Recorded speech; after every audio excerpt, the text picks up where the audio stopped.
Hey, good afternoon, ladies and gentlemen. Welcome to Tuesday's market SITREP or Situation Report here at Topkin Options. My name is Matthew Buckley.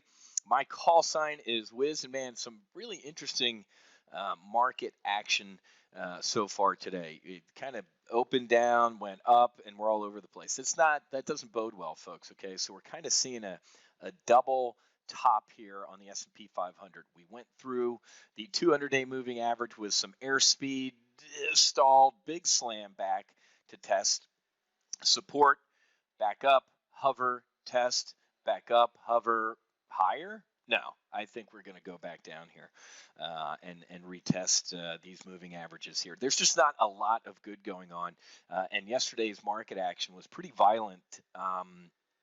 Up and down. We'll talk about that in a second. But a lot of events are kind of swirling around right now that aren't bullish.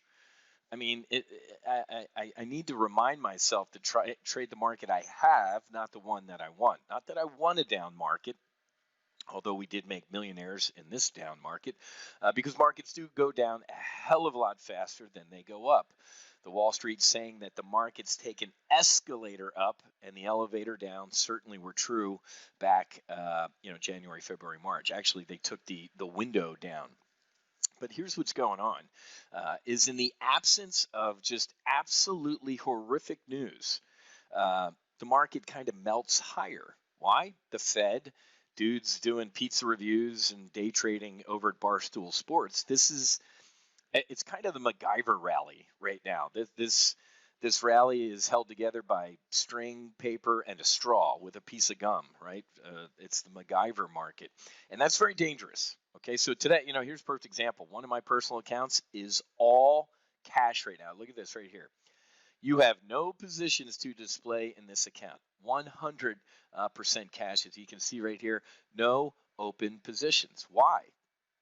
I'm not feeling it. I have a bear. I don't have a good feeling about this. I feel like Han Solo, right? I got a bad feeling about this. In my 28 years of trading options, usually when I say something like that, it's pretty damn accurate that something is going to happen. Let's get into something that's going to happen. I mean, on Friday, folks, this time last year, if Donald Trump said something good or bad about a China trade deal, the market either exploded or imploded. Friday, kind of in a passing comment, Friday afternoon, he said, our relationship's really severely damaged. I don't even think we're going to get a phase 2 trade deal at all. The market shrugged. I was stunned. I got kicked in the teeth on 2 trades on being stunned. That's odd, right? That's odd that the market didn't move on. One of the reasons we were up all the way where we were in January before it imploded was what? A trade deal, a phase 1 trade deal.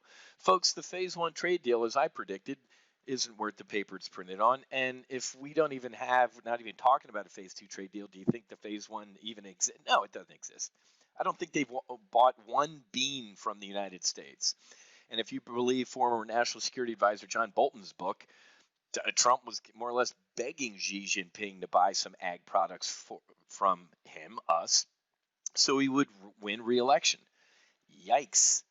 And it's just not going good, not only economically with China, but in every other area. China's threatening to sanction Lockheed Martin over the Taiwan arms deal. Lockheed Martin builds the S-16, right, the bullet sponge. We sell arms to Taiwan. We believe Taiwan's an independent country. China thinks that Taiwan's a renegade province that they are going to try. They're not going to try. They will. I want to be wrong about this one too, folks. If I were Xi Jinping doing what I did to kind of squelch and take over Hong Kong, I would have done. And I would also move on Taiwan and take it back now. You got Donald Trump up for re-election. Do you think if Xi Jinping makes a move on Taiwan that Donald Trump's going to go to war right in front of an election? Doubtful. So not only do we have that going on, now we're kind of poking them back. U.S. rejects most Chinese maritime claims in the South China Sea. In a direct, but largely symbolic, challenge to Beijing, Secretary of State Pompeo says China won't be allowed to treat the strategic waters as its maritime empire. What's that mean? Under Barack Hussein Obama, China was allowed to expand, essentially China, 600 miles into the Pacific. and he did nothing.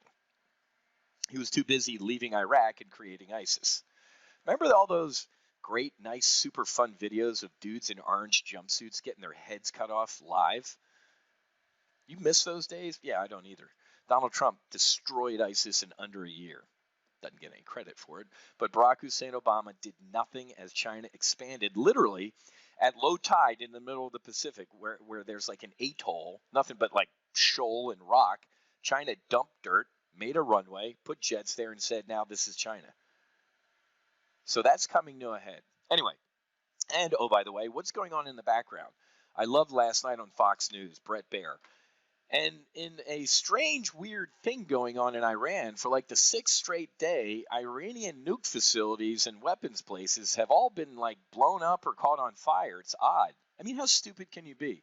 Israel is flying their F-35Is, the Israeli Joint Strike Fighter, over Iran and bombing the shit out of their nuke facilities. And Iran can't do a thing.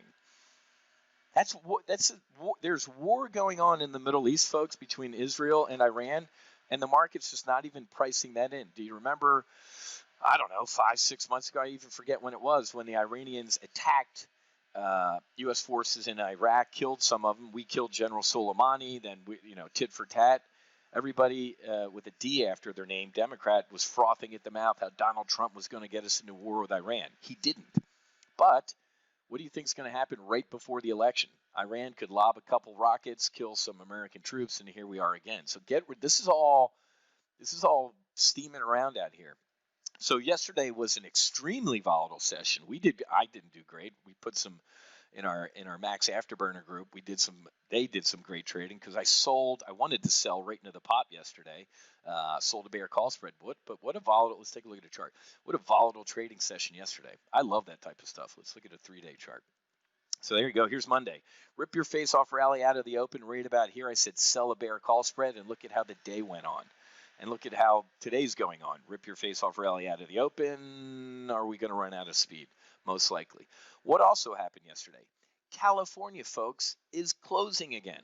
Gavin Newsom, who looks like Patrick Bateman from American Psycho, is closing California again. The teachers' unions, Democrats, in Los Angeles County. We're not going back to school. And we're not going back to school until – and you know what's going on in New York City, folks? You want to talk about options trading? I talked to my sister who lives up there and also saw it in print. People are paying $50,000 at some of these private schools in New York City for the option for their kid to attend. Not even like because they don't know if their kids are going back. All these people in New York, they're like, my kid's got to go back to school, man. Nope. Democrat teacher unions are going to stay closed to stick it to Trump. You think if Joe Biden wins, the spring semester is going to be at home? Come on, pull this leg and plays jingle bells. So all the China stuff yesterday, the schools not reopening, California closing. It's a swirling bad. JP Morgan today, actually a beat on earnings, man. Why did they beat?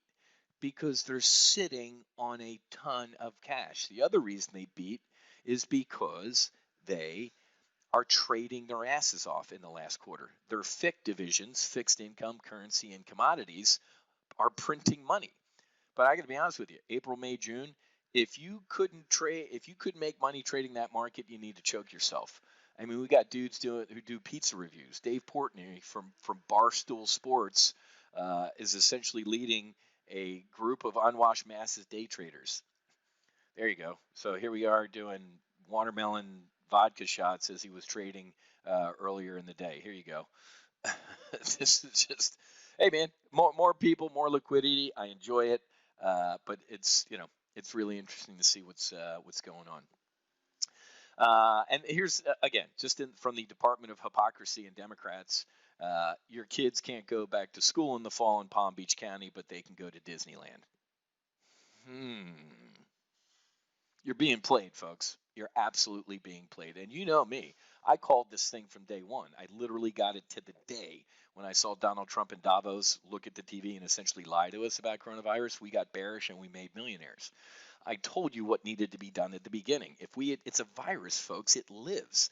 If we had done the smart thing at the beginning, literally shut everything down for 2 weeks, everything except supermarkets and pharmacies, no mortgage, no rent, no nothing. Just go out for food. Do Italy. Like one person from the house could leave each day, and you could only go to a pharmacy or a supermarket. We didn't. So that ship sailed. You know where I was, man. I've transitioned from we got to lock it down, this thing's bad, and it was, to now the cure can't be worse than this disease, right? And it's starting to be. Okay. All right. I got to get going. I have a lot of work to do on our foundation. Top Gun Fighter Foundation is almost up and running. Well, legally it's up and running, man. We got our IRS designation a couple Saturdays ago. Finishing touches on the website. Finishing touches on the programs that we want to come up with to help prevent veterans suicide. It's awful, man, and it's worse. Obviously, during this COVID thing, veterans were already cast aside by the VA with their shitty treatment and kind of how this country treats them. And now imagine how it's going for a lot of vets during this COVID crisis. It's not. So I'm busting my ass to try and get this foundation airborne to help people. Okay. So have a great rest of your day. Happy hunting. Make sure you hedge and God bless. I'll talk to you guys tomorrow. We'll see you.